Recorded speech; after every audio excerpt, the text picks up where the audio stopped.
ನನ್ನ ಬಗ್ಗೆ ಹೇಳ್ಕೊಡೋದಾದರೆ, ಇದುವರೆಗೂ ನಾನು ಎಮ್ಮೆ ತಿಮ್ಮ ಅಂತ ಒಂದು ಸಿನಿಮಾ ಮಾಡಿದ್ದೆ, ಆಮೇಲೆ ಮೊದಲ ಮಳೆ ಅಂತ ಒಂದು ಸಿನಿಮಾ ಮಾಡಿದ್ದೆ. ಎಮ್ಮೆ ತಿಮ್ಮ ಮತ್ತು ಮೊದಲ ಮಳೆ ಅನ್ನೋ ಸಿನಿಮಾ ಮಾಡಿದ್ದೆ. ಇದು ನನಗೆ 3ನೇ ಸಿನಿಮಾ. ಮದ್ದಾನೆ ಇನ್ನೊಂದು 4ನೇ ಸಿನಿಮಾ ಶಿವಪ್ರೇಮಂ ಅಂತ ಇನ್ನೊಂದು ರನ್ನಿಂಗಲ್ಲಿದೆ. ಅದರ ನಿರ್ಮಾಪಕರು ಏಕಾಂಬರಂ ಅಂತ, ಅವರು ಕೂಡ ಬಂದಿದ್ದಾರೆ. ಅವ್ರಿಗೂ ಧನ್ಯವಾದ ಹೇಳಕ್ಕೆ ಇಷ್ಟಪಡ್ತೀನಿ. ಸೊ ಎಲ್ಲರಿಗೂ ಮೊದಲನೇದಾಗಿ ಅರ್ಥ ಆಗೋದೇನಪ್ಪ ಅಂದರೆ, ಮದ್ದಾನೆ ಆನೆ ಎಲ್ಲರಿಗೂ ಗೊತ್ತಿರುತ್ತೆ, ಬಟ್ ಮದ್ದಾನೆ ಅನ್ನೋದಿದೆಯಲ್ಲ, ಅದು ತುಂಬ ಹ್ಯಾಂಗ್ರಿ. ಆನೆನ ಮುಟ್ಬೋದು, ಫೋಟೋ ತಗೋಬೋದು, ಆದರೆ ಮದ್ದಾನೆ ಹತ್ರ ಹೋಗೋಕ್ಕೂ ಆಗಲ್ಲ, ದೂರಿಂದ ಫೋಟೋ ತಗೊಳಕ್ಕೂ ಆಗಲ್ಲ. ಸೊ ಈ ಕ್ಯಾರೆಕ್ಟರ್ ಏನಿದೆಯಲ್ಲ, ಇದು ಸಿನಿಮಾದಲ್ಲಿ ಹೀರೋ ಆ ಥರ ಇರ್ತಾರೆ. ಆನೆ ರೀತಿಯಲ್ಲಿರೋ ವ್ಯಕ್ತಿ ಹೇಗೆ ಮದ್ದಾನೆಯಾಗಿ ಪರಿವರ್ತನೆಯಾಗಿ ಈ ಸಮಾಜದಲ್ಲಿ ಟೆರರಿಸಮ್, ಆಮೇಲೆ ಒಂದು ಆ್ಯಕ್ಷನ್ ಲುಕ್ಕು, ರಿವೆಂಜು ಯಾವ ಥರಕ್ಕೆ ಬದಲಾಗ್ತಾನೆ ಅನ್ನೋದು ಸಿನಿಮಾದ ಮೇನು ಪ್ಲಾಟು. ಸೊ ಈ ಚಿತ್ರವನ್ನು ನಾವು 30 ದಿನ ಶೂಟಿಂಗ್ ಮಾಡಿದ್ದೀವಿ. ಮಂಡ್ಯ, ಮೈಸೂರು, ಬೆಂಗಳೂರು ಮತ್ತು ಚಿತ್ರದುರ್ಗ, ಇಷ್ಟರಲ್ಲಿ ನಾವು ಚಿತ್ರರಂಗ ಮಾಡಿದ್ದೀವಿ. ಇನ್ಸ್ಪಿರೇಷನ್ ಆಗಿ ಮಾಡಿದೆ. ತಾಯಿ ಪಾತ್ರ, ದೇಶಕ್ಕಾಗಿ, ಮತ್ತು ಇನ್ನೂ ಬೇರೆ ಬೇರೆ ವಿಚಾರಗಳು ಅದರಲ್ಲಿ ಇರೋದು ನೋಡಿ ನನಗೆ ಆ ಕತೆ ಬಗ್ಗೆ ಆಸೆ ಆಯಿತು. ಮತ್ತು ನಾನು ಒಂದು ಸಣ್ಣ ಪುಟ್ಟ ಕಲಾವಿದೆ ಅಷ್ಟೆ. ಸುಮಾರು ಸೀರಿಯಲ್ಗಳಲ್ಲಿ ತುಂಬ ಹಿಂದೆ ಮಾಡಿದ್ದೆ. ಸೊ ಕಲೆ ಬಗ್ಗೆ ನನಗೆ ತುಂಬ ಆಸಕ್ತಿ, ತುಂಬ ಪ್ರೀತಿ. ಅದೇ ಥರ ಡಾಕ್ಟರ್ ರಾಜ್ಕುಮಾರ್ ಸರ್ ಹೇಳಂಗೆ ಕಲಾಭಿಮಾನಿಗಳು ಮನೆ ದೇವರು ಅಂತಾರೆ, ಅದನ್ನು ಸತ್ಯ. ತಾವೆಲ್ಲರೂ ಅದರಲ್ಲಿ ತುಂಬ ಅರ್ಥಪೂರ್ಣವಾದ ಅರ್ಥ ಇದೆ.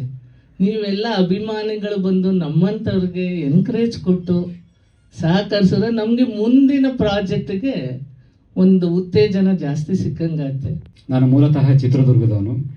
ನಾನು ಮಾಸ್ಟರ್ ಡಿಗ್ರಿ ಮಾಡೋದಕ್ಕಂತ ಮೈಸೂರಿಗೆ ಹೋಗ್ತೀನಿ. ಮಾಸ್ಟರ್ ಡಿಗ್ರಿ ಕಂಪ್ಲೀಟ್ ಆಗುತ್ತೆ, PhDಗೆ ಜಾಯಿನ್ ಆಗ್ತೀನಿ. PhDಗೆ ಜಾಯಿನ್ ಆದಾಗ ನನಗೊಂದು ಸ್ವಲ್ಪ ಚಿಕ್ಕಂದಿಂದಲೂ ಮೂವಿ ಕಡೆ ಕಾನ್ಸಂಟ್ರೇಷನ್ ಇತ್ತು. ಆದರೆ ನಾನು PhD ಮಾಡ್ಬೇಕಾದ್ರೆ ಒಂದು ಬರುತ್ತೆ, ವೈ ಕಾಂಟ್, ನಾನು ಯಾಕೆ ಟ್ರೈ ಮಾಡಬಾರ್ದು ಅಂತ ಬರುತ್ತೆ. 2016ನಲ್ಲಿ ನಾನು ರೈಟಿಂಗಿಗೆ ಕೂತ್ಕೊತೀನಿ. ಏನಾದರೂ ಕಥೆಗಳು ಬರೆಯೋಣ, ಡೈಲಾಗ್ಗಳು ಬರೆಯೋಣ, ಏನಾದರೂ ಸಾಂಗ್ಸ್ ಬರೆಯೋಣ ಅಂತ ಕೂತ್ಕೊತೀನಿ. ಬರಿತಾ ಬರಿತಾ ಬರಿತಾ ನಂದು PhD ಕಂಪ್ಲೀಟ್ ಆಗುತ್ತೆ. PhD ಕಂಪ್ಲೀಟ್ ಆಗಲಿ 2019ನಲ್ಲಿ ನಾನು ಲೆಕ್ಚರರ್ ಆಗಿ ಯುವರಾಜ ಕಾಲೇಜ್ ಡಿಗ್ರಿ ಕಾಲೇಜಿಗೆ ಅಪಾಯಿಂಟ್ ಆಗ್ತೀನಿ. ಟೀಚಿಂಗ್ ಮಾಡ್ತಾ ಮಾಡ್ತಾ ಅಂದರೆ ಅಟ್ ಎ ಟೈಮ್ 2019 ಹೆಂಗಿದೆ ಅಂತಂದರೆ, ನನಗೆ 2 ಟೈಮ್ ಪ್ರೆಸ್ ಮೀಟ್ ಇಲ್ಲೇ ಆಯಿತು ರೇಣುಕಾಂಬ ಸ್ಟುಡಿಯೋದಲ್ಲಿ. ಅವಾಗ ಯಾರು ಬಂದಿದ್ರು ಗೊತ್ತಿಲ್ಲ. ಆ್ಯಕ್ಚುಲಿ ರಿಪೀಟ್ ಕೆಲವರು ಬಂದಿದ್ದಾರೆ, ಈ ಸರ್ರು ಬಂದಿದ್ದರು. ಹಾಗಾಗಿ ನೆಕ್ಸ್ಟ್ ಕತೆ ಏನು ಮಾಡಬೇಕು, ಕತೆನ ನೋಡ್ತಾ ಇರಬೇಕಾದ್ರೆ, ಈಗ ಮಿಲಿಟ್ರಿ ಗೊತ್ತು ನಮಗೆ, ಪ್ಯಾರಾ ಕಮಾಂಡರ್ ಗೊತ್ತು, ಸ್ಪೈ ಗೊತ್ತು, ಎಲ್ಲ ಗೊತ್ತು. ಆದರೆ ಆ್ಯಂಟಿ ಟೆರರಿಸಮ್ ಸ್ಕ್ವಾಡ್ ಅಂತ ಒಂದು 1992ರಲ್ಲಿ ಮುಂಬೈಯಲ್ಲಿ ಸ್ಟಾರ್ಟ್ ಆಗುತ್ತೆ.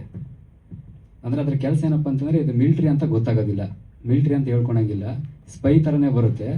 ಆದರೆ ಇವರು ದೇಶದ ಪರವಾಗಿ ಯಾರ್ಯಾರು ಟೆರರಿಸಮ್ ಆ್ಯಕ್ಟಿವಿಟಿ, ಡ್ರಗ್ಸ್ ಮಾಫಿಯಾ ಇರ್ಬೋದು, ಲವ್ ಜಿಹಾದ್ ಇರ್ಬೋದು, ಈ ಥರದ್ದು ಏನೇನು ನಡೀತಾ ಇರುತ್ತೆ ಅದನ್ನೆಲ್ಲ ಇವರು ಪೊಲೀಸ್ ಡಿಪಾರ್ಟ್ಮೆಂಟ್ಗೂ ಗೊತ್ತಾಗಂಗಿಲ್ಲ, ಗೊತ್ತಾಗದಿರೋ ರೀತಿ ದೇಶನ ರಕ್ಷಣೆ ಮಾಡಬೇಕು.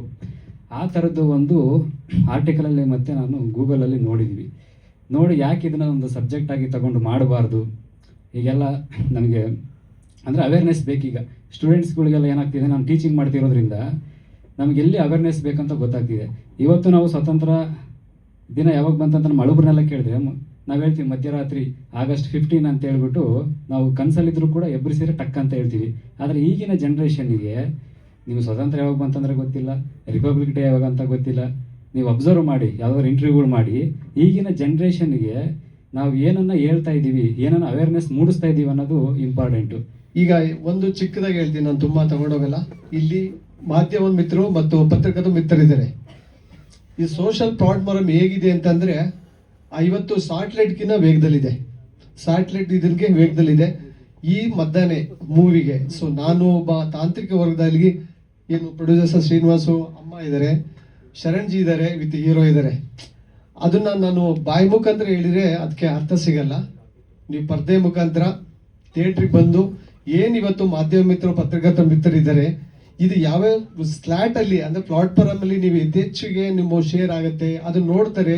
ಈ ತರ ಒಂದು ಹೊಸ ಅಪ್ಕಮಿಂಗ್ ಇದೇ ಈಗ ಹೇಳಿದ್ರು ಅವರು ಒಬ್ಬ ಲೆಕ್ಚರ್ ಆಗಿ ಆರ್ಯ ಶರಣ್ ಜಿ ತುಂಬಾ ನಮ್ಗೆ ಆತ್ಮೀಯಿಸಿದ್ರು. ಪ್ರೊಡ್ಯೂಸರ್ ಶ್ರೀನಿವಾಸ್ ಅಮ್ಮನು ಇದರಲ್ಲಿ ಪಾತ್ರ ಮಾಡಿದ್ದಾರೆ. ನಾನು ಈ ಮಧ್ಯಾಹ್ನ ಭೂಮಿಯಲ್ಲಿ ಒಂದು ಸಣ್ಣ ತುಣುಕುನು ನನಗೆ ಇವರೇ ಡೈರೆಕ್ಟರ್ ಸರ್ ಕೊಡ್ತಾರೆ ಇಲ್ಲಿ